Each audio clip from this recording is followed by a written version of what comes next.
ladies and gentlemen, welcome to another amazing, wonderful, fabulous Bug Watch. I am your host, as always, Davey, aka Swissley, or whatever you want to call me, I don't mind. I am here with my very stiff cup of coffee at 5 a.m. to interview, so jump back in time 9 hours and interview the wonderful Michael de la Torre. Before we get into it, if you love this kind of tyranny content, I do hope that you would like and subscribe to the video. Michael recently went 5-1 with Tyranids at the Scorched Earth GT, 5th out of 75. Now that would be good enough, guys. That would be awesome. However, there was something extra spicy about Michael's list. It was Assimilation Swarm. I am hyped to hear more and more about this.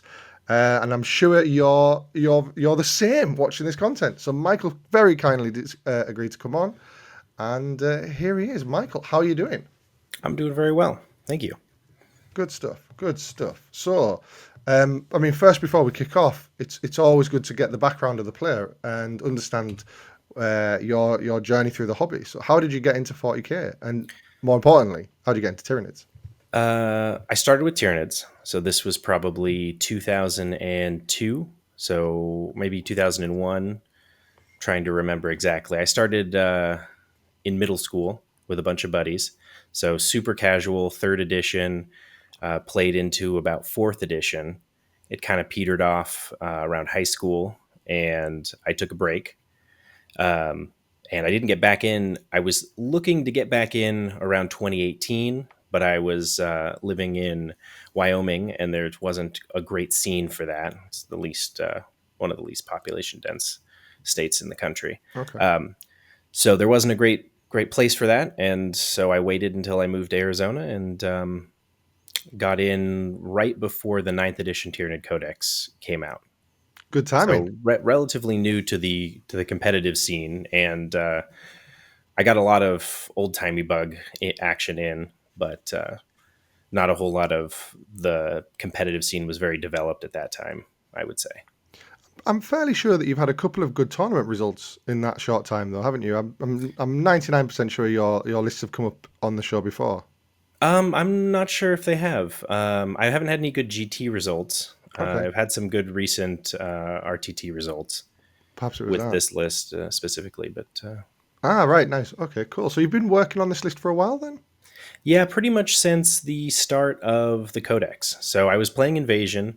I did surprisingly well with Invasion. The only thing that really got frustrating was Eldari early on. There was one game early, I guess it would have been late summer, where I was like, oof, I should have just not even showed up.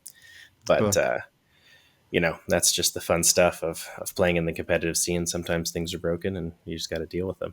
But yeah, since Codex launch, I've been playing nothing but Assimilation Swarm. Very cool, very cool. I think it was definitely like highlighted by people. As soon as you open the book, everyone was like, "This sounds cool," but either it's a bit much to figure it out, or it might not be strong enough. And I think there was always a bit of a problem. And then the other ones were quite shiny in terms of Vanguard Onslaught being like the cool one, Synaptic Nexus being very popular early on. So it's interesting. Obviously, you jump straight onto that. Mm-hmm. In terms of the process since you kicked off with it, where do you see the most of the changes in the list, or what got you to this point from where it started? So when I started off, I looked at the detachment, and I really enjoyed the idea of having some tricks, but also feeling like the swarm. And I think that's really what drew me towards it, because the Assimilation Swarm is, in my opinion, classic mid-range Tyranids, which not a lot of people enjoy playing. Maybe this is my third, fourth edition nostalgia kicking in, where Carnifexes were the big boys, so everything was mid-range. But it really just kind of pulled me in that. And a lot of people in the beginning were saying, "Oh, 3 Haruspex, load them up with the big boys and just see what happens." And I've found that that's really not the way it works, which makes it a little bit more complicated, I think. Yeah, absolutely. I think, and we'll go into the list, but obviously, I remember people talking about, you could absolutely trigger things with spore mines and what have you. And you definitely leaned into that. Yeah. And so you obviously you went from having like, or maybe you started with the three Harris Spexes. What I suppose what was your practice games like where you then realized no, this isn't the right thing, and then others maybe some interesting picks that you've picked out. How did they sneak into the list? So I've ever since coming back, I've really liked the Turvagon. So I'm like, all right, I'm playing my Turvagon. I'm playing some Gaunts. I like the look of the Psychophage from the Leviathan Mhm. box, and I was like, all right, well, this is interesting. There's a lot of auras. Venom Thropes are classic. I did actually start with 6 Zone Thropes and the Tyrannocyte right here. Ah, So cool. I was running originally in the list the Tyrannocyte, the Sporocyst, 6 Zone Thropes.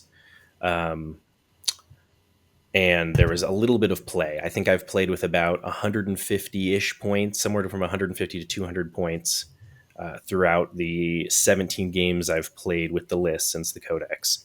Um, and the majority of the move was with the Tyrannifex, the Tyrannocyte, the Tyrannifex, the Zone Thropes. I played Ranged Warriors a little bit. Um, and then the Hormagaunts were the big kind of swap arounds, and then the Maliceptor went in and out of the list occasionally. Um, but even with all those changes, I was holding at about 75% win rate through my Decent. practice games. Okay, great. And so it's actually quite funny. The process was I think I played one practice game, went to an RTT, and got smashed. I won one game, lost two. They were both. I somehow managed to match up against Tau both times, um, and that was before the Tyrannocyte Zone Thropes jumped in, and that was mostly a counter pick to the range meta that was so heavy. In I guess that would have been October, November, kind of, Mhm. um, and so I've kind of just been adapting the core of the list to what the matchups seem to be. So the 2 Psychophages were always in it. 1 Haruspex always. The Ripper bases always 3 units, but whether we went multiple bases or not changed pretty much based on the points remaining. Mhm. I really worked with the enhancements a lot. Um, I would argue they're probably the best enhancements in the Codex, um, very easily, and so much so that like you're not even taking the second best one because the first one's just so good. So yeah, the Broodlord and the Gene Stealers, they all were in there the whole time. I never played melee warriors, but I'm not a big warrior guy. Um, so yeah, I pretty much had 1,500 to 1,700 points locked in for all of 17 of those games before the 6 games of the GT. Um, That just shows and solid theory planning, right? And you had an idea, then you were like, "This is how it's going to work," and it's going to work. yeah, And then it's just really the embellishments, I suppose, that you've yeah, focused and it, on. and it really came down to, so when the points change and the Tyrannifex dropped, it was like, all right, I'm taking that instead of the Zone Thropes because D3 damage just burned me so many times, um, that I'd rather focus in on a big damage shoot and then have something else to deal with the infantry. So that was really the big change that happened with the points change in the beginning of the year. And then, of course, the Gene Stealers dropped a little bit, so I had a little bit more playing room for it. So I bet you were happy when you saw that. that was nice. That was nice. Not quite the Vanguard level of happy, but it No, was for sure, for sure. yeah. Well, you've touched on the list. Let's get that on the screen. And right now, last time when I was with Ben, I managed to screw this up. So let's see how this goes. All right, there we go. Nailed it. Right, cool. All right. So let's see if I can make that a bit bigger. Actually, there we go. Well, that's a little bit bigger. Cool, nice. So this is the list, guys. If for those of you watching on YouTube, but if you're not watching on YouTube, I'll quickly run through it. We have a Broodlord, a Neurotyrant with Biophagic, the Aura, which is the increases your regeneration from 6 to 9 inches. Is that right, Michael? From yes, within 12 inches of the Neurotyrant. Within 12 inches of the Neurotyrant. Yeah.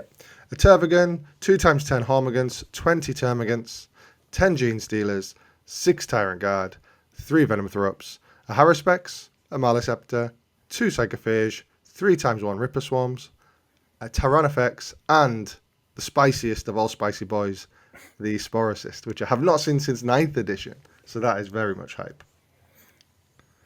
Yeah, the Broodlord did have instinctive defense Oh, it did. Oh, sorry, I must have missed that. Apologies. And that is the free heroic intervention. Is that right? and free fights first, which is And which is arguably the best enhancement in all of the codex. amazing. Yeah, that's pretty strong. That's pretty strong. Great. So, will you take us through the list and just give us an idea of what the some of these key combos that we should look for are? Because it feels like this is a very combo list. Yeah, so the big thing is auras. So the two psychophages, the venomthropes, and the neurotyrants, both aura and synapse, where you place that is huge in this list. So if everybody can get the 6-up feel no pain, then your regeneration can actually occur. And that's really the trick. Um, and then obviously the Turvagon needs to be within range of the Termagants, and everybody needs to be close enough to get healed from objectives.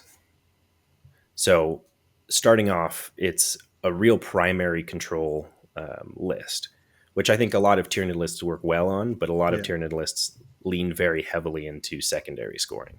And this does have a cost of secondary scoring for primary. Um, the Broodlord and the Gene Stealers with Instinctive Defense go between the two midfield no man's lands objectives you want to control. And then within 6 inches of a harvester. The psychophages each take a no man's land objective, and they are joined either by the Tyrant Guard and Neurotyrant and the Maliceptor on the strong side that you want to, usually the center, and then the Termagants hold up on top or on bottom, depending on the map, with the Turvagon. The Venomthropes just kind of make sure their aura goes through. Usually they're a little bit more cheated towards the center just because it's easy to string with those Termagants. Mhm. And then, strangely enough, I put the Spore Assist more as a roadblock in the weak side of the map. So in this picture here, I would be going for potentially the top left, the middle, and then the Spore Assist would block one of the chokes somewhere along the way on the Ah, bottom. very clever. Yeah. Okay. And that free Overwatch is threatening. The mines are threatening. And the body is not a biovore that will just immediately die to pretty much any indirect. Yeah, because the free Overwatch is really interesting because it's is it 24 shots? Is that right? No, it's only 10. Oh, 10. But so they changed it from 4 free shots in the index, 4 free regular shots, to just a 10 shot Overwatch. So statistically speaking, you're probably going to get 1 to 2 hits, and then you're probably against infantry going to get 1 to 2 wounds, is the way that usually works out. And But it's threatening enough that people think twice about is it -2 1 damage or -1 2 damage? I think the Spore minus Assist 1 2 damage. -1 2 damage. Yeah, it's the same Mm-hmm. profile as the drop pod, right? The Yep, they have the same offensive profile, except that the Spore Assist has 10 shots and the drop pod only has 5. all right, that's it. Yep, that's it. Oh man, very cool. Yeah, I never thought about using it as a roadblock because obviously that is brilliant against a bulky vehicle or monsters heavy list, Mm-hmm. and then and of course the crates. I imagine. So for context, guys, I've put a little picture here of the terrain layout. It was player placed terrain, to be clear. So but this is the kind of terrain that you were looking at. The crates obviously are not breachable, so that really helps the use case with that Spore Assist being a blocker. Yeah. Ah, very cool. Yeah, I never thought about that. That's super. And the normal thing for my strategy in player placed is to get those L's on the line. So we divide it symmetrically. So in this case, it would be the diagonal line there. And I would put at least one of the L's on the line as close Mhm. as I could. And that is usually where the Broodlord and the Gene Stealers sit. So they can really only be affected by indirect or being charged. But if somebody wants to charge my Broodlord, that's good for me. I'm happy with fights first. So if I can get the other L in the symmetrical position, that would be great. Or if they put one, that's also great. And that allows me to put my Hormagaunts in either steal your home objective territory or in super roadblock territory as well. So the Hormagaunts are a big part of this list as well. Brilliant. So just to touch on that, with the Broodlord enhancement, they fight first. For some reason, I had it in my head that it's only when they heroic, but it gives them fight first forever. Yes. Oh wow, that's brilliant. Okay, yeah, But you're right. but That is probably one of the best enhancements in the book. there is a small catch though. If you do heroic, there is a high probability if you don't position properly that you lose the fight first because you only get it if you're still within 6 inches. So you have to be within 6 inches to get the free heroic and within 6 inches to get the fights first. Right. So Okay. you have to really position your Broodlord in a good position. And um, this is more of a deeper discussion, but the way you would counter that would be to place your units that would be getting charged or getting countercharged in such a way that the Broodlord wouldn't be able to get fight first. Yeah, I was about to say. So it's just the Broodlord, it's not the unit. The unit gets the ability to fight first, but Okay. the Right. Broodlord has to be within 6 inches, which But is the Lord tougher has. because 10 Gene Stealers could be within 6 inches with basically no real work. Right. I've got you. Sorry. Yeah. Of course, it gives it to the unit, and then, of course, right. I get what you're saying because you've got the two objectives, which are probably what anything from 16 to 18 inches apart. Mm-hmm. So then, being in the middle with the Broodlord, that can be tricky to get within six. But usually, you should be able to do it, I suppose. Turn one, you can definitely do it because you're going to hopefully have all of your harvesters up. But if they pop a harvester, then the game gets a lot more complicated. Right. Absolutely. Okay. And did you find that happened often with the harvesters? Were they? Did you find your opponents focus them down, or did they just have a fundamental like misread of the list? Or I think there was definitely a fundamental misread of the list on a couple of the opponents. A couple of them did try and focus down the harvesters, which I bring 6, and I think somewhere between 6 and 8 is necessary because you have to have that backup. Because if they kill it and you lose your primary rule, it's a big problem, right? So the one game I did lose, I lost both of the psychophages turn one. oh, yeah, okay. So And they and I obviously do very much a lot of work for you. I mean, it's only a six at Feel No Pain, but it does add up, right? Especially on the 14 wounds of the Harrismack. actually the Harspex is not doesn't hang out with the psychophages Oh, right, okay. in any of the games. Harspex goes into strategic reserve for the majority of the games. Sometimes it's not if I'm fighting a very melee heavy army because then it's usually easier just to move 8 inches and charge if they're going to be charging me anyway. But yeah, the Harspex is the only and the main reason I take a single Harspex is the 2 CP 4 up feel no pain on an objective you control Mhm. is pretty hard to make work. On top of that, it's super CP hungry. Yeah. And I honestly think it's a bit of a trap, which is the reason you shouldn't run 3, in my opinion, because you just don't have the CP for it. And in that scenario, you'd have to control the objective in order for it to work anyway. Because So, there's some real, as you said, as you've noted, there's some other like there's some really good stuff about this detachment in the strats. But I suppose we'll come to those um, as I imagine as we go through some of these units. You've already spoke about the Hormagaunts being really key to the list. mhm. Um, could talk to us more about that. Sure. So, Hormagaunts have native advance and charge, the only things in the codex that have it. So, the big thing you could do, and I think something that people don't necessarily see in Assimilation Swarm, is it is actually a very melee heavy detachment. Everybody's gushing about the 9 pyrovores, get all your pyrovores in because they're harvesters and everybody seems to love pyrovores. Again, this might be the 3rd and 4th edition me speaking. I don't really care about pyrovores at all, and I don't think they're very useful for this list outside of maybe just a single base. Because they don't synergize at all with the detachment. Rippers are cheaper. They have deep strikes. So you can get them where they need to be. The only disadvantage is they can't go through walls because for whatever reason, swarms can't go through walls this edition. But so the infantry keyword is really the only thing you're getting, but they're huge bases. They're not particularly tough. And even the 4 up feel no pain isn't really going to save them from much. I guess you can revive a single one and you can chain them really far. But in terms of strats, you have. Let me look. I have my list just so I get the names right.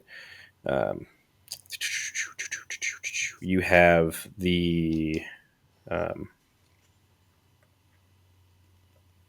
lethal hit stratagem. Hmm. I'll have to look and see exactly what it's called. I think it's secure biomass.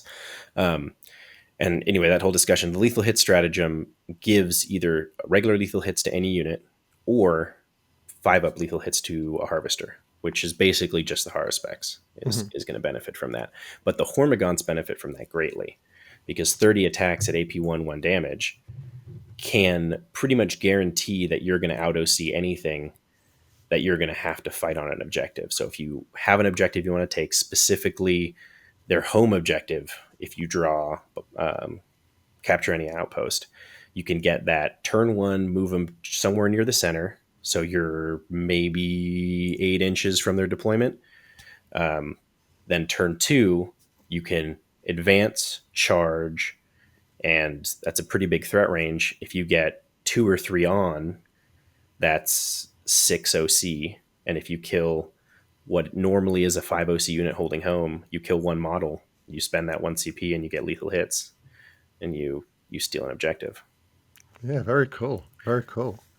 So As you say, I think most Tyranid lists are somewhat of a primary denial list, and it's something you kind of. It might be a good time to talk about it now. Actually, with us talking about primary, you touched on it just before we jumped on the call around the scores that you were tending to see. yeah, so looking through some of the games, my highest scoring game was let's see, where are we at? My highest scoring game, I believe, was a 92. Yeah. Versus when other armies win, they get hundreds, right? But it was a 92-63, then it was a 90-70, then it was a rougher one at 69-60, and then the loss at 70-83, and then 86-77, then 86-80. So the list is pretty capped out around 86 to 92 is the average score. So if you don't prevent your opponent from going lower than, or if you don't prevent them from going higher than that, then you're going to lose the game. So it's really a beefy list that you need to deny primary, which some of the primary missions are very difficult to do. Hmm.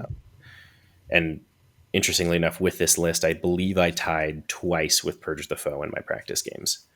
Because it's so hard to deny primary on Purge the Foe, especially against lists that can kill you, right? Yeah, it's the bane of So Tyranids. yeah, so that one's an interesting one. But yeah, so essentially you're trying to keep them off 2 no man's lands objectives and keep your home objective, and contest either their home objective or the third no man's lands, which you can absolutely flip for a turn by throwing a 65-point Hormagaunt unit into it. And then if they die, the next turn they die. But if you deny 5 VP, then you probably are going to win the game because you only deny them 15 and you win. If you deny 15, if you're going to score in the mid 80s for most of your games, then that's how you do it. Oh, that's interesting. Yeah, because it's to be honest, it's been a real sore point for me. Really, is that mission? It's as soon as you see it in the player pack, it's like, well, it's probably a loss. But I've I think it's quite interesting that approach to be like, hey, you know what? I'm just gonna try and put you on zero objectives uh, as a core strategy to that mission. That's really interesting. Yeah.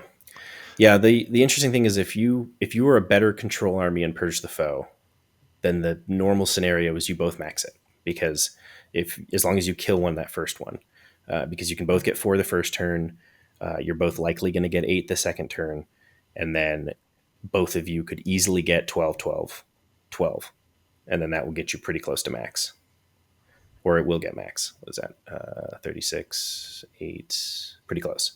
Yeah. So yeah, that gets you. I mean, it gets you between 40 and 50 primary points on Purge. Nice. Okay. Cool. And then obviously, so we're just talking about the Hormagaunts there. You've got 20 Termagants and a Termagant. So I suppose what role are they fulfilling for you? They are holding an objective. So generally, the less threatening side, or if I can make it work in deployment, the less anti-infantry side will take the Termagants. And generally speaking, nothing kills those Termagants. And if they do, you can regen 9 of them in the command phase alone. if the Turvagon's still alive. So you get 3 from the detachment, and then you get D3 plus 3 from the Turvagon. So 5 average with 3, so that's 8 on average.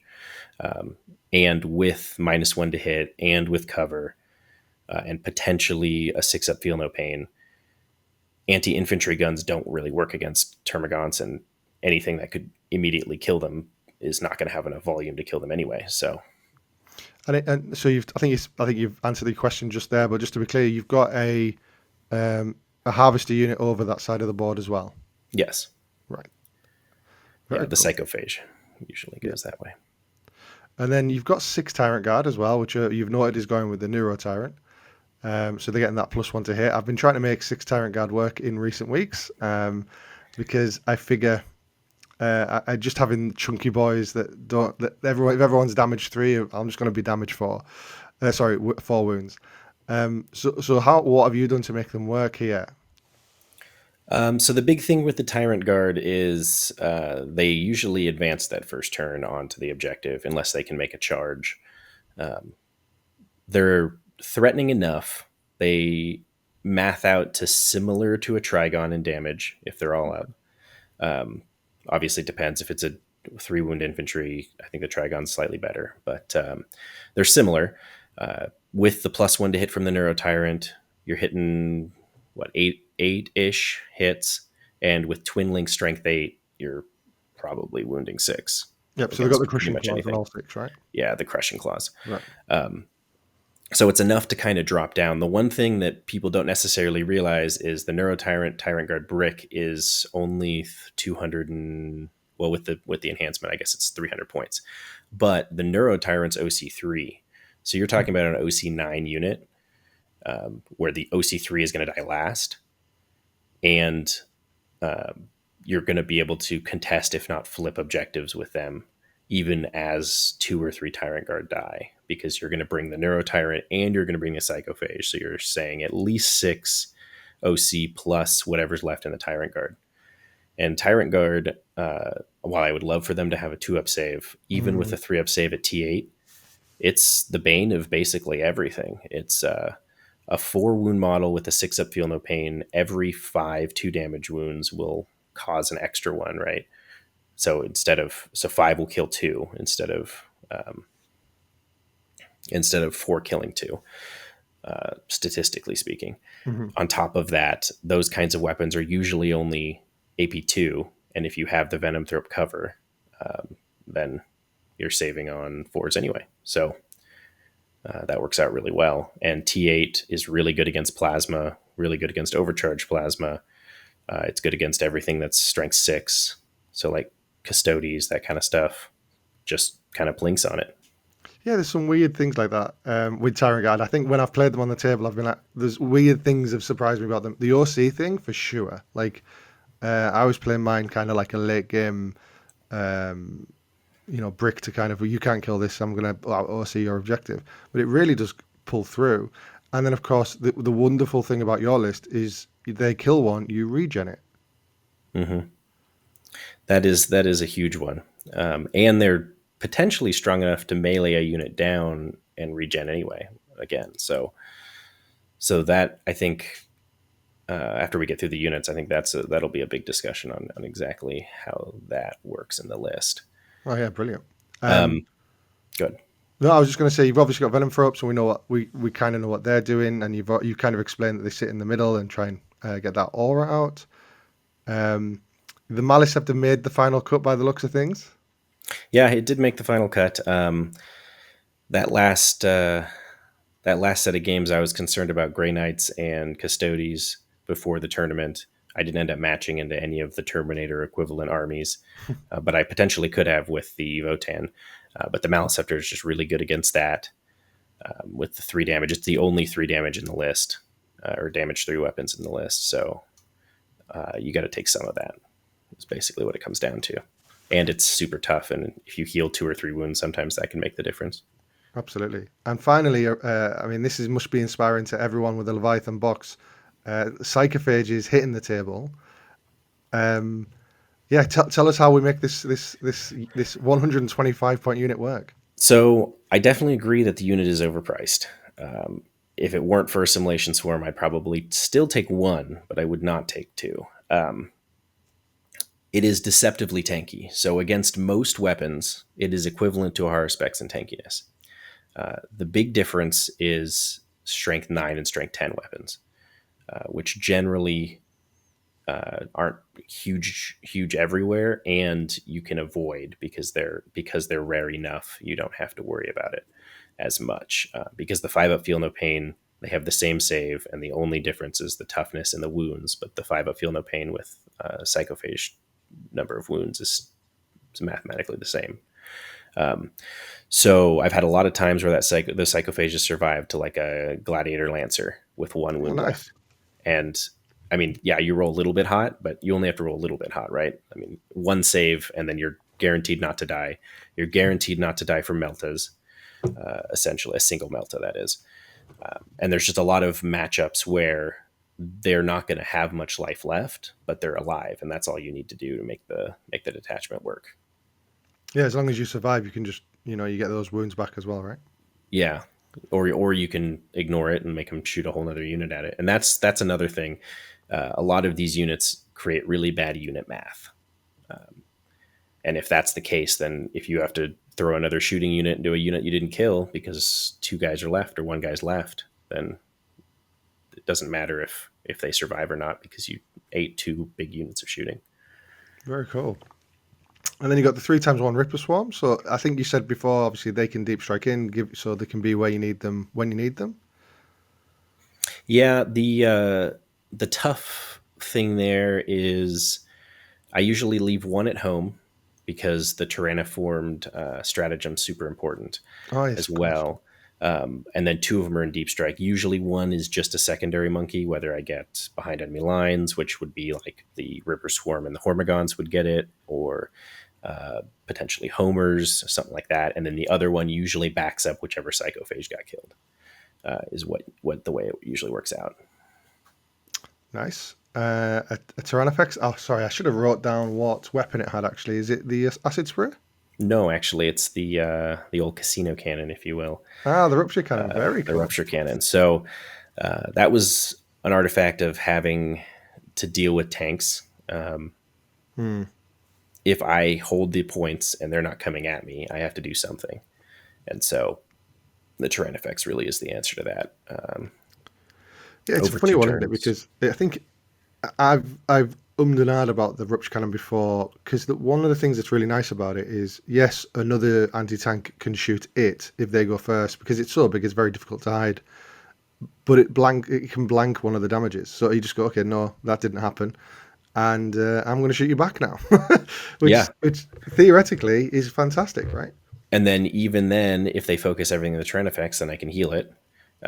Most of the deployments, especially in player placed, I would not allow enough fire to be put on it to kill it anyway, to Perfect. where it's just mathematically impossible to do 16 wounds to T12 2-up save unit, right?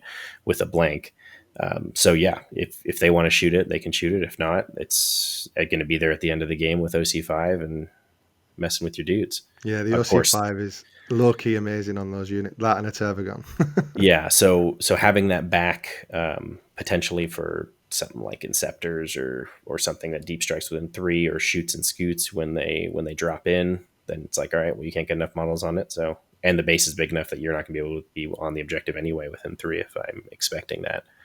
And then yeah, hoping you roll good. And then the nice advantage with the Tyrannofex is sometimes you shoot things that are not going to get a save and are not going to survive no matter what you roll for your damage. Yeah, guard and things So like that, right? Because they've got the if it's got 3-up armor and it'll get to cover, I suppose you would get a 6-up. But yeah, there's a lot of 4-up armor stuff out there as well. there is, and there's some like medium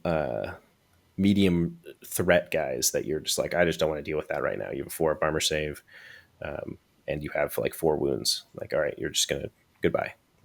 Yeah, and then probably I think something that everyone will want to hear about is the Spore Assist. So the Sporicist came of 2 reasons. One, I didn't end up buying a new Biovore. I had the old metal 3rd, 4th edition ones. I didn't even have the newer ones on the I guess they're 50 mils. So there's the old Biovores and the 40 mils. I didn't feel like buying it.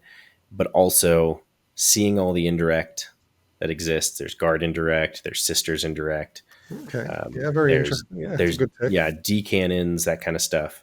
A 10 wound T10 3-up save model that doesn't move and doesn't have OC is both not threatening enough to waste indirect on, and even if you did, is likely not going to die. So it's kind of a compromise, and it is a bit of a compromise. If I had some points to play with, the best way to play this list would be to throw a Biovore in there, and that would solve a lot of problems. So if by some magic way we get another 75 points in the coming weeks, that would make this list significantly more difficult to deal with, because the Spore Cyst can only spawn mines, I believe, within 18 inches. Hmm. And that limits it to basically a single corner of signals, and cleanse easily, no problem there with cleanse, but generally can't do behind enemy lines unless you spawn the mine the turn before, and generally doesn't do teleport homers well either. So it's a little bit of a compromise, but having that big beefy model as a roadblock is significant. And then, how are you using? So obviously, you're using the spore mines to score points with, as we all would. Um, but are you using them to proc the regen at all, or? Yes. So the advantage of having psychophages is their flamers don't matter, but they're monsters. So if it's a cleanse on an objective, the psychophages are usually there. Even if they're engaged, they'll do cleanse. So they'll do cleanse, or they'll do homers if you're not going to do a deployment homers. So the Spore Assist can spawn its mines, prevent advances, which is always big. There's a lot Hmm. of armies where if you can prevent the advance, then you just won.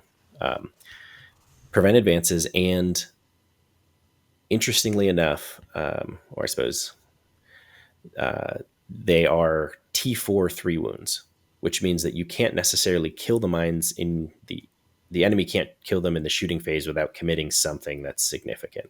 Like a single bolter won't kill it. A single pistol or a melee unit with pistols can't kill it usually very easily, unless they shoot everything into it. So it's a tough enough base, and usually it does decent mortals because you only need to roll 2 to do D3, and then if you roll 6, you get D6. So usually you get D3 mortals. But as you touched on, the the stratagem that allows a harvester to eat a dead unit and feed it to another unit is really comes in clutch, because you can do that in any phase. It's not Hmm. phase locked. So you can do it when you get overwatched in enemy shooting. You can do it in enemy move when your mine explodes. You can do an enemy charge when your mine explodes. You can do an enemy charge when they tank shock you. You can do it, and this is more than just the mine itself, but you can do it in your move phase with the spore mines. You can do it with your charge phase with the spore mines, and then obviously all the other phases where your units would die. But Super interesting. you could heal a unit 2 or 3 times a turn if you set it up before, and suddenly they're back up to full, because it's you can only heal once per phase. But all those are different phases: charge phase, move phase. You're not going to be healing for any other reason. All those different use cases. That's amazing. Yeah, and you're pretty much guaranteeing mortals on your opponent, unless they shoot it, obviously. But not Hmm. only are you causing mortals to your opponent, you're actually then taking those wounds back. That's brilliant. Yeah, and that's why I said if you had the points for a Biovore, then you could use the Biovore for behind enemy lines, for the further away scoring ones, for signals, because that's a big one, Hmm. and then you could use the Spore Assist just for the healing. So I was going to bring up that there wasn't a Biovore. Did you find that as a, because obviously it is a must take. It's not a must take is the wrong word, but it's a mainstay of Tyranid lists at the moment. Um, did you find that as a real like difficulty, or given the unit range you've got and the strategy you've got, did you just go, okay, it's actually really fine? Yeah, I would say it's generally fine. So as I said, the the big ones are signals behind enemy lines, and potentially deploy teleport homer. In my opinion, those are the three that Biovores are very good at. But I think they get a little bit too much credit. I think for cleanse and engage on all fronts, those are trivial as a Tyranid player to do anyway. Hmm. So in my opinion, it's really that 8 point signals you could get that makes the Biovore really good, or the turn one behind enemy lines that you're scoring that really makes the Biovore good. And frankly, I just said, hey, that's only going to happen occasionally, and Yeah, turned out it only happened occasionally. So sometimes you got to absolutely. roll the You've dice. got to draw that card in the right turn where they're not screening. Yeah. Yeah, it makes sense, man. It makes sense. Okay, cool, nice.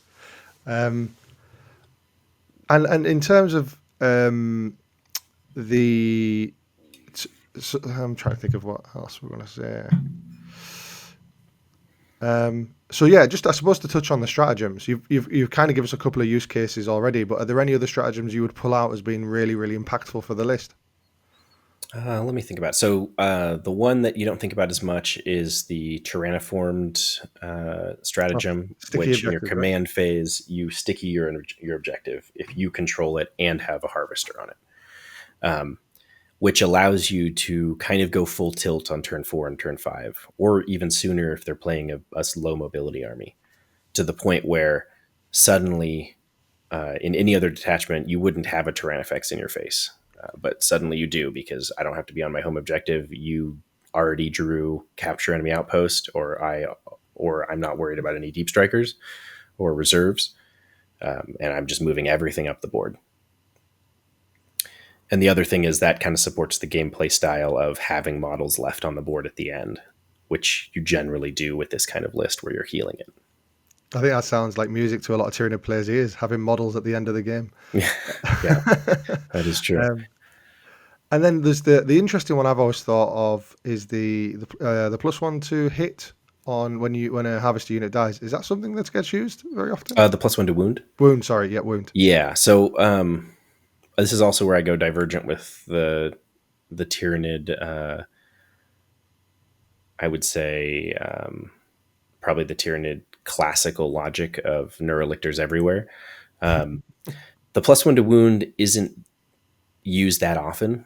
If somebody kills a psychophage, like when they killed my psychophage early on in some of the matchups, then I would absolutely use it, because they use something that would be difficult to kill, and has super long range. So then suddenly the Tyrannifex is wounding on 2s no matter what, and the Hormagaunts are wounding on 5s, and the Gene Stealers are wounding on 5s or 4s depending on what killed it, right? So Mhm. that's big, but generally it's not the thing that wins me the game. I would say the lethal hits and the healing in melee are definitely bigger stratagems, and then the Tyrannoformed is more of a metagame stratagem, where if I'm not playing Grey Knights and I'm not playing Hypercrypt. Necrons, Yeah, yeah, Hypercrypt, then that's bread and butter. Like if I'm playing Custodes, like, oh, guess what? Leave my home objective. See you next week. Like right in yeah. the middle. Um, so yeah, it's that kind of thing. So those are the bigger point scores, and sometimes that +1 to wound makes a difference. But using your CP effectively is super important, especially with using CP to heal. And the two ways you can heal would be the melee kill, or the eat your own dead unit. Yeah, super cool. Um, so I suppose the next thing I think you've touched on it there, some of the matchups. It'd be great to hear about hear about some of the games actually, and how they went, and how you know any kind of learnings you've taken from them. That'd be super. Sure. Game one uh, was against Orcs. It was a truck classic, Orcs list, a little bit of everything, just kind of pushing at me. That's the kind of list where this thing does amazing. I got up on the objectives. My Tyrant Guard just kind of hung out. My Psychophages hung out. They killed one of the Psychophages early with a unit with a fight on death, and then that that was pretty much it. My instinctive defense ate all the way around. They charged me, and I instinctive defensed him. That was the fight on death unit that killed the Psychophage, and Mhm. then they just started. I don't even think they had to make. I think they made one successful charge, and they were in combat the entire game. Charge phase charge, and they were in combat the entire game, going from the far objective all the way to the middle. And then, I mean, they eventually killed them, and the Broodlord was just hanging out. But I mean, that's enough, right? Um, yeah. So that did pretty well, and then that was where the Sporocyst was was a big roadblock for, I never remember the orc names because they're always such fun names, but the squig cavalry guys. Ah, yeah, the Strigho Riders. Yeah, those riders, I move blocked them with a Hormigaunt one unit or one turn, and then they hit the Spore Assist, and then couldn't get any further. They killed it, but without the consolidation and pile-in games you can do in 10th, they just kind of hung out. They killed it and stayed. So that was interesting. And then also the Tyrant Guard got shot by orc shooting and nothing happened. Absolutely nothing. So it worked out good. Yeah, so that was my biggest win. The second game was Drukhari, the classic boats list, but they did have a raider, so they had a big boat, Archons, Venoms, Rax, those kinds of things. The Scourges were probably the worst because it's 3x5 Scourge, right? Yeah, them popping out and just they'd pop a monster. They went for the Maleceptor first, which is perfect because like I don't need the Maleceptor in that matchup. You're like shoot me, I'll 4-up save and hope for the best. I was a little tough. The Tyrant Guard actually got their points in killing. They ran through and got some kills, and that worked out really well. And that was also one of the games where there were 4 objectives. So it was like, all right, well, I can't really deny you too much, but I'm going to max out primary guaranteed for No Man's Land's objectives. That this is one of the tough decisions, especially with those kinds of mobility melee lists. That was one where I said, okay, the Gene Stealers are going to move forward unsupported, and they're going to just have to do their job and take a side, because if I don't stop that side, they're going to come around and just destroy me. So I think that the tough part here, and I'll probably touch on it again, but this list is definitely a slog. Like it is never like, oh, I'm just going to show up and just blast an army off the table and have an easy time. So 2 or 3 of the times my opponent clocked out from between making decisions and shooting all my units and missing and all that stuff. Like they just clocked out. 2 or 3 of the times. So from my perspective, that means full-time game every time. Yeah. Not a lot of quick games. But yeah, going back to the Drukhari game, the Tyrant Guard got some kills they needed to get. They survived. And then I think in the end, the Tyrannifex and the Turbogon were alive, and one Psychophage was alive and just managed to get out the win 90-70. So that was a pretty big win. Game 3 was a weird one. I think by the third game of the day, everybody was a little bit tired. And I think I learned a lot with the Sisters matchup in the tournament, because usually I say fixed secondaries are an absolute trap for Tyranids. I think in both cases, had I taken fixed, I would have gained another 20 points, potentially. So game 3 was where the Spore Assist did work. They had Castigators, Exorcists, a bunch of Exorcists, so a lot of indirect. Yeah, it was loads of indirect. And the Immolator. So that was actually one of the few lists where all of my Gaunts died, like turn 2 or something. Like they were just getting flamed by the Immolator and all those guys. But the Spore Assist survived on that side. And was able to just do regular shooting. So at a certain point, and this is the big difference between the Biovore and the Spore Assist, at a certain point, spawning mines doesn't help you, but 10 shots of damage 2 does. So it is double the cost of a Biovore, but you're going to hit probably 5 hits, and then you're going to potentially wound 3 of the 5 if they're lower toughness, which is generally true of what you're shooting. And that can take a squad from, 5 guys to 3 or 5 guys to 2, maybe even. Absolutely. And you get to do it twice, right? Because you got... Yeah, and you get to shoot. And you counted that in, sorry, yeah. Yeah. So you get to shoot, and because they buffed that profile to make the Overwatch work, the profile is just really good. Like the profile, I'd have to do the math on it again, but it's like relatively similar to 6 melee warriors in terms of actual damage done, which is unfortunate not melee warriors, I'm sorry, range warriors, which is unfortunate for range warriors. So it's like, oh, that kind of sucks. Yeah. Because they aren't damage 2, they're damage 1. You're putting power armor on a 4-up unless they're in cover, but then 2 damage is not nothing, right? Yeah, 2 damage is not nothing, especially if you're shooting at something that has a feel no pain and is only 1 wound. And it's like, okay, well, now you can't there's a really low chance you're going to pass both of them. So it is Really definitely. selling me on this Spore Assist, man. I know I'm a salesman here for the Spore Assist, but I think if it dropped 20 points, I think you would take it in most lists Yeah. at 125 or 120 points. It's hard to say no to it. But yeah, so that game went really interesting. The Tyrant Guard, the way the mission was set up, there were only 2 No Man's Lands objectives, so I had to split it, which was really tough for my list. Not having them be like almost 18 inches apart. Yeah, It yeah, because doesn't that really was a work. key combo you've set up, right? Yeah. So what I did is I sent everything to the top objective. That was Harvester base. So 2 Psychophages, the Neurotyrant, the Tyrant Guard, and the Gene Stealers went to the top side, and the Gaunts went to the bottom side, with the Spore Assist hanging out down there, and the Maliceptor just kind of hung out in the middle, pushed through.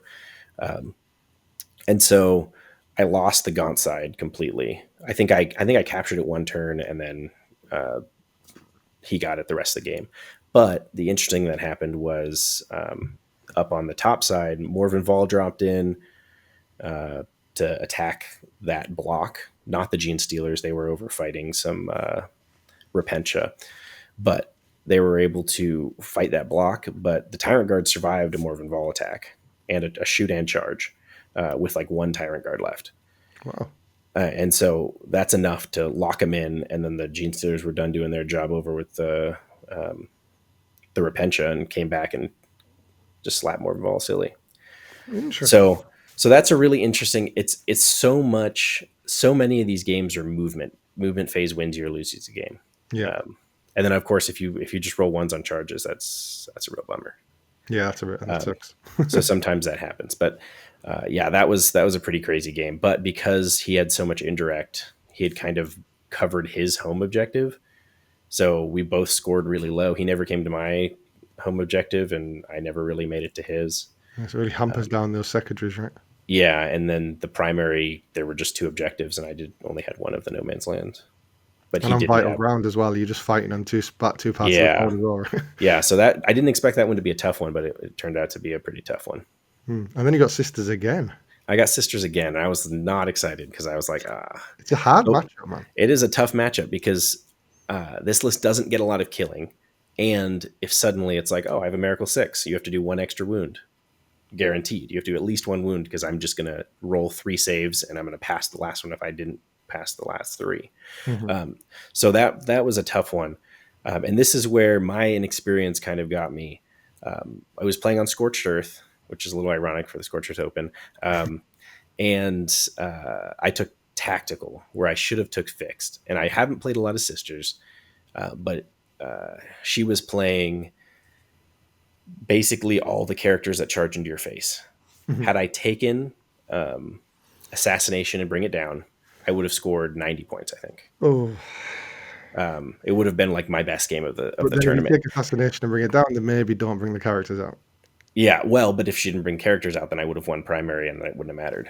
Fair. Because the Bring It Down, she couldn't have stopped me from getting Bring It Down had she not sent the characters in, and the characters, yeah. So that one's a frustrating game because it's 100% my inexperience and her ability to distract me enough to not think about it. The other thing I did that I definitely did wrong was I burned an objective turn 3. And then I misunderstood and burned another objective in No Man's Land, and that doesn't give you anything. And I thought it gave you 5 VP. So right, I see. And then that turn I had cleanse. So I was like, oh, well, I'll just do the 5 VP instead of the 3. And obviously that math doesn't work out because if you get 0 and you don't get 3, then you... So I think I lost 8 VP on that burning alone. And then since I burned the other one, I lost another 5. So I think that would have, even without changing to Fixed, would have either tied it or been very, very close. So that's a little disappointing. But the actual game was really good. This was the one where both of my Pyrovores, or both my Psychophages died turn 1 or turn 2. I don't remember if they died doing the last one died doing Overwatch, but anyway, similar, right? They died in the first 2 turns of the game because of Miracle Meltas, which is their one weakness. Meltas with a guaranteed wounds, absolutely their weakness. And so that happened, but surprisingly, The way it worked out, and that was another situation where I sent the Broodlord and the Gene Stealers out with no support. They tied up enough that they denied some primary and got the attention of Morven Vol, and Morven Vol went over and dealt with them, but didn't do anything else the rest of the game. So it was Yeah. like, all right, I'm good with that. This is a 300-point unit, but whatever. And by the end of that game, sadly, I still had the Neuro Tyrant with all the Tyrant Guard up, my Horror Specs at full health, my Turvagon died, but my Tyrannifex was alive at full health, and a squad of Hormigons had 9 models in it. And there just wasn't a path for me to get any more points. Oh, So it's just one of those situations where my inexperience and that just kind of got me. And she played it well. So that was my one loss. Let's see, that was game 4. Game 5, I think, was the most exciting game to play and to explain, especially for people curious about the detachment. It was against Canoptek. And it turns out that my Assimilation Swarm list can be better than Canoptek Swarm or Canoptek in defensiveness. And the big difference would be the Catan. So the Catan are a huge problem. The Gaunts can kill a Catan because they have the lethal hits from the Turvagon, and that's the perfect profile to kill them because they don't need AP. They have 1 damage, so they're not getting halved. And then they have the devastating wounds flamer as well, so that's a potential chance. But what ended up happening in this game was really interesting. My Gene Stealers slapped into a Wraith unit. They were in combat for 4.5 turns, and then both the leaders were left. And then we didn't roll the last either the last fight phase or the last 2 fight phases because it didn't matter at that point. But yeah, so like turn 5's both fight phases didn't happen. So I mean, someone won, but it didn't matter. They were locked in combat from turn 1, from a turn 1 charge till turn 5. So that handled one objective. The Termagants came in behind the Gene Stealers and held that objective for the rest of the game. The middle objective was Tyrant Guard, the Maliceptor, and the Psychophage like normal, with the Tyrannifex eventually coming up to mess with the OC game. The funny thing is Wraiths don't do anything to Tyrant Guard. So that would have been 5 turns and no one would have died. yeah, because they would just be winning on 5s, and Yeah, and you're just hanging out. I mean, it's absolutely nothing. So they charged my Tyrant Guard with Wraith's unit and with the Nightbringer. The Wraith unit killed 1 Tyrant Guard. The Nightbringer killed 4. But 1 left though. 1 left, yeah. So I actually ended up holding the center objective for, I believe, 3 or 4 of the turns, and that basically won me the game. Because my Horror Specs came in on the other side, Rapid Ingress, sniped the character with the tongue, Yes. charged in, got the lethal hits, and cleared the unit. Amazing. Dropped it to like 1 model, but that doesn't matter because 1 model, even 2 models, you can get enough OC out of them with any other model on the point. So that basically did it. So yeah, that game was 86-77, and the highlight of that game was move blocking Catan with my Venom Throps. I was like, all right, well, they're not doing anything. See ya. And that kept them off that top point. And the Nightbringer doing 32 wounds to the Psychophage. I did not roll the Feel No Pain, so I don't know how many or 32 damage. So I don't know how much damage actually went through. Whoa. But 32 wounds. And the Nightbringer is nuts. Yeah, the Nightbringer is nuts. Yeah. So that one showed that the durability does exist. And arguably they're pretty similar units, Wraiths versus something like Tyrant Guard and Assimilation, or even some other T5 block you could put in. Yeah, I've been trying to figure out what other units are their version of Tyrant Guard, and trying to see like what's the use case and how is it used, how is that type of unit used in other armies. But I think you're right. I think probably Wraiths is quite similar. Obviously less Feel No Pain but higher toughness. Mm-hmm. And of course, it's a conditional Feel No Pain. I mean, I guess they both are. You need the hero, you need the character leader, or you need a Psychophage. But that toughness 8, I think people really sleep on that toughness 8 because you're never getting wounded on 2s without a +1 to wound, and you're not always getting wounded on 3s. and you're Mhm. very often wounded on fives and sometimes even sixes. Like storm bolters are just like, all right, roll whatever you want. We'll see what happens. Absolutely, absolutely. Yeah. Cool. The final matchup was against Eldar, which is a very spooky list for me.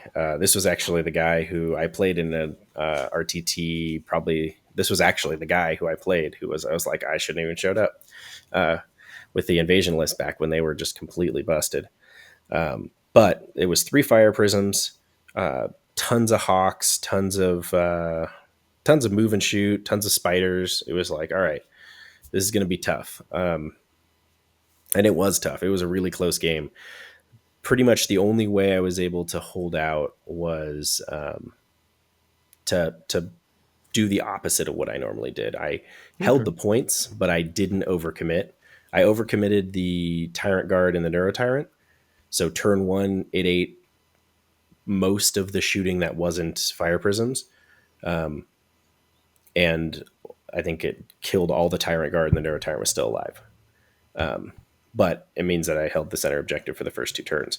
And then the fire prisms just blasted psychophages off the table. Yeah, that's so rough, Absolutely man. destroyed them with 3 of them too, and with the link ability, they were just getting blasted off.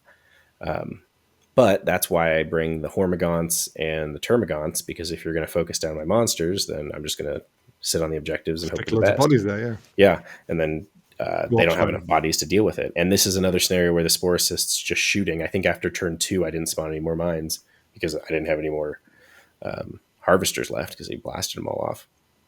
And the just 10 shots of shooting killed 2 or 3 spiders every turn. And Nice. so the spiders started dying and they just couldn't do Yeah, anything. because they just can't come out there. Because what they do is they come out the hiding hole and then, but somewhere safe. But then if you can overwatch it, it's, yeah, for Yeah, free. yeah. Between Overwatch and just naturally shooting, because the one thing as well with the model, those tentacles, they're way out. So like it's almost impossible to not get an angle if you're not going through obscuring. Ah, okay, very nice. But yeah, it's just a big model to deal with. Yeah, so that was a super close game. I limited the Eldar on primary. I think they scored like 20 on primary and maxed their secondaries, or whatever the math would be to get 80. Mhm. And that won me the game, because Very had they scored 2 more primary, I would have lost, right? nice. I mean, a close So game, but a difficult list, a really difficult list. yeah, I've played in something similar recently, and it is really rough. You've kind of touched on it already, but with these games behind you now, is there anything you would change about the list? And are you going to continue playing it? Is the number one thing, I suppose. so yeah, I'm going to continue playing it. I actually have the league finals. The way we do like a competitive league in the region. It's almost more than county-wide. Um, and so we're doing store championships tomorrow, and then the final ones will be May 4th, I think. But for this one, I'm not going to change the list at all. It's going to be the exact same list. I don't think there's enough movement or enough play in the list to really add anything else. I think Mhm. the field manual coming out soon will potentially do it. Yeah, yeah. If they're going to give any love to pretty much any unit, I should get a few extra points here or there. Yeah, you've got some of the units that I mean, people aren't talking about, right? yeah. So I'm Well, but hoping maybe that you've just done yourself down. I Maybe you're know going maybe I've 5-1. done myself wrong, and now the psychophage is going to go up to 135, and nobody's ever going to play it again. But yeah, I think there's a strong possibility that I get somewhere between 50 and 75 points at least, depending on how heavy they go with the balance. And that'll give an option for maybe some more chaff, maybe some more maybe a biovore. The one thing that I hadn't leaned too heavily into, but you can, is the 3 Ripper bases at 40 mil with maximum coherency can spread their heel super far from the home objective, like almost Yeah, anywhere on your side of no man's land. So that would be the only other thing where if you got 40 more points, that would be super helpful. But you're limited based on not being able to go through terrain. So you might deploy them and be unable to move them again. yeah, yeah. That's a bugger. Yeah. So, and then yeah, maybe a single, like there's small things you could do, like add a single psychophage or a single Pyrovore as a little extra backup. But in terms of major, I'd like range warriors to be able to work, but I tried them and Yeah. they're not great. I think Um, we all would like Range Warriors to be half yeah, decent, but those guns just do not do not do yeah, it. they're not the best. And I like Zoanthropes, but I just don't think their anti-infantry is reliable enough. That's interesting. I think with orcs coming out, I've been trying working on a list myself, and I think the Zoanthropes with the blast profile into 20 boys or whatever's coming down the line actually has a bit of play, but it really has it really works when you've got massive units. I just remember those days of playing the accursed cultists and being like, haha, this is a great counter against that, and I'm Yeah, hoping the same thing works for orcs. But you're right, Zoanthropes, the hitting on threes really hurts unless, and then I feel like a lot of lists end up writing themselves, especially if you go, okay, well I want to take a Maliceptor. Well, the Maliceptor hits on threes. And so do my Zoanthropes. They hit on three. So then I need to take Exocrines. And I need to take away cover. So then I'm taking maybe a Pyrovore. yeah, And then all of a sudden you're at 1,000 points. And it's like, oh, well, yeah, this is looking like every other list I write. yeah. That is a Um, tough one. I don't necessarily think it's the hitting on threes that's the problem. I okay. think it's the damage D3 on Yeah, the that is blast true. Yeah. profile, which against anything that you're gonna have a ton of models that are damaged that are only 1 or 2 wounds, it's fine. But as soon as you hit 3 wounds, it's the median for killing models is not close to the average, and that's the problem. Like on average, you'd be like, oh yeah, I'm gonna do 18 wounds, but you know, most of them are going to be ones or twos, right? Mm, Or whatever the number ends up being. But a lot of them are going to be ones and twos, and that's kind of the way the Tyrant Guard work for me with 4 wounds. A lot of the time, if you shoot, you have to do 6 damage to me with 3 damage weapons, or you have to do, um, you know, with a D6 weapon, you have to roll a 4 or better, and you're just not going to do that every time. So it's just that risk you take with variable damage weapons. very nice. Very cool. Um, Nice. Well, this has been awesome, Michael. You've really given us a really awesome breakdown of the list, and then game by game, like some of the great stories from that as well. So thank you very much for spending the best part of an hour and a bit with us. Now, have you got any parting wisdom for any Tyranny players out there, building lists and getting out there? I think I'm going to stick to it. I think neurolictors are a trap. I think they're at 80 points apiece. Oh, You're spending like a maliceptor for the chance at 1+1 to wound. Just bring another maliceptor, man. Like oh, I really think the neurolictors are just too much of a trap unit. I mean, yeah. I think the Death Leaper is really good. I think that's not a problem. But and the Biovores obviously they'll score. But the neurolictors, I think you're just kind of I'd rather wound on fives and have another unit. You're spending 160 points and crossing your fingers, really, Yeah. for two on two coin flips. Yeah. Yeah, yeah. Yeah, that's it's funny, when someone will put something a different way, and then you've really got to start thinking about all your life choices. Well, hopefully. But I Awesome, think that's all I got. brilliant. No, that I'm sure that will be a good question in everyone's mind to leave this on.